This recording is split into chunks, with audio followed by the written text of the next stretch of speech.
about the capacity to lead change in our lives, in the participants' lives, in the world.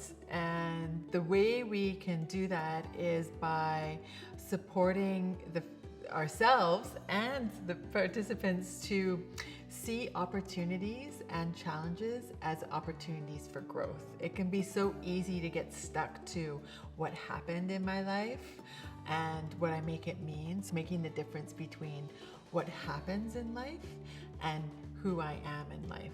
And there's a really big difference. That no matter what happens in my life, there may be challenges and failures and setbacks and breakdowns and choices that I wish I hadn't have made. And that's not who we are. Who I am is worthy, and I am enough, and I am complete and have wisdom within me. And so our work as facilitators, often a lot of my work is to help the clients I work with and the participants I work with to uncouple from having my identity wrapped around what happened in my life. How we grow and how we evolve is through our setbacks and through our successes, and that these are both challenges and opportunities for us to grow bigger. The way we do that is through making life-giving choices. So to say yes to our life, to have empowered choices that align with the truth of who we are as worthy. As a facilitator, what's most important is to help support the participant to reframe it, or to say, well, what if no matter which way it goes, you're still worthy and you're still good and you're still resourceful, and what else might be possible? So the energy of growth is often the energy of inspiration, the energy of joy, it's the energy of creativity, it's the energy of, oh, I would love to paint that, or I would like to sing a song, or I just wish I could fill in the blank. Follow that I just wish I could, follow that train of thought. So as facilitator, the skill is really open listening and open-ended questions. What would happen if you followed that? What else might be possible? Why is that important to you? What would that look like?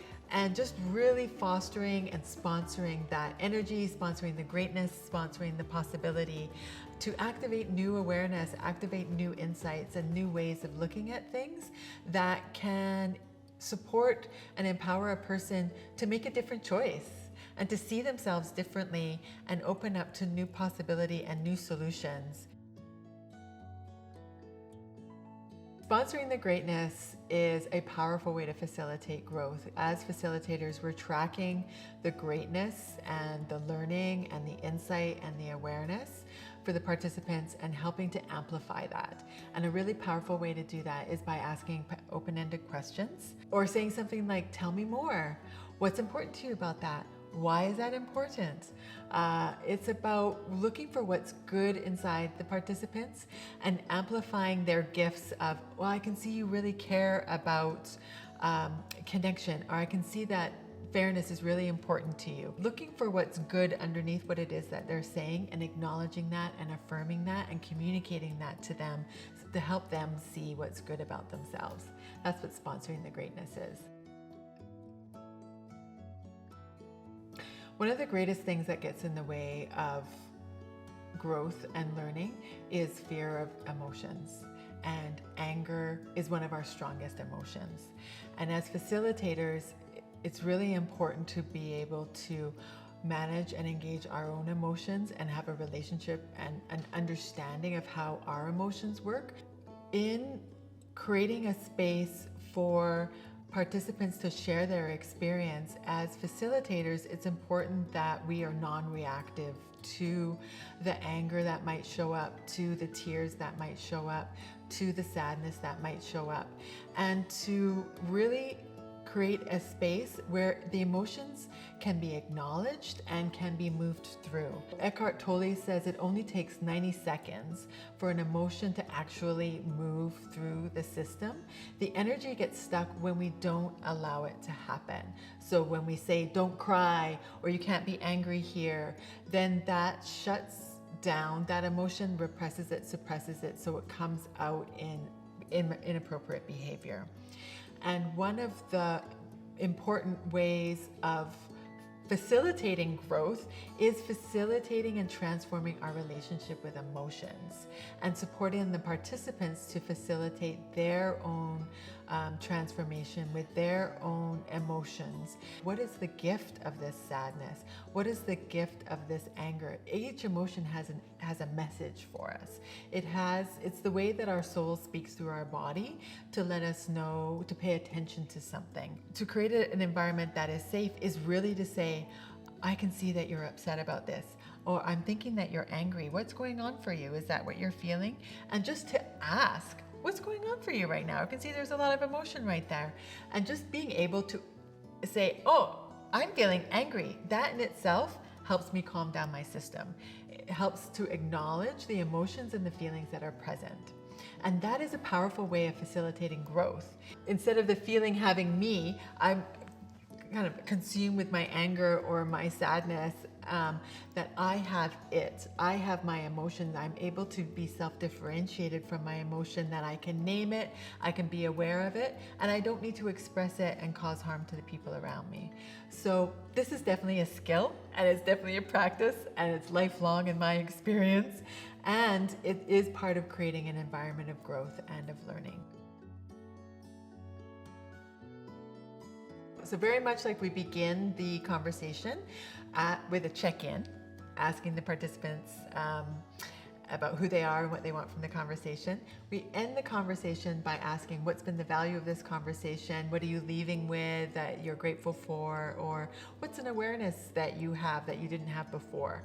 And there's kind of threefold reason for this. First, as a facilitator, it can be really helpful to hear what's been the value of this conversation. It's a really informal way of gathering evidence about making an impact and making a difference in people's lives, which is helpful. Second, it helps to create an environment of pause and reflection for the participants to actually think, oh, well, what did I get out of this session and how might I use this in my life?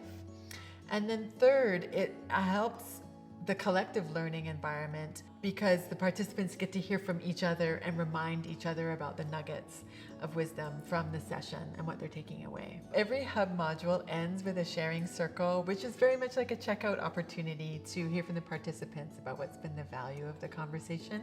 And it's a great way to complete a session. Facilitator praxis. This is the most important part for caring for ourselves through the process and reflecting on what are we learning as being facilitators inside of the practice of facilitating and supporting others to grow and learn through change. So this can look like a variety of different ways. I really like to journal, and in the workbook provided for you, there's some great journaling questions and reflection questions.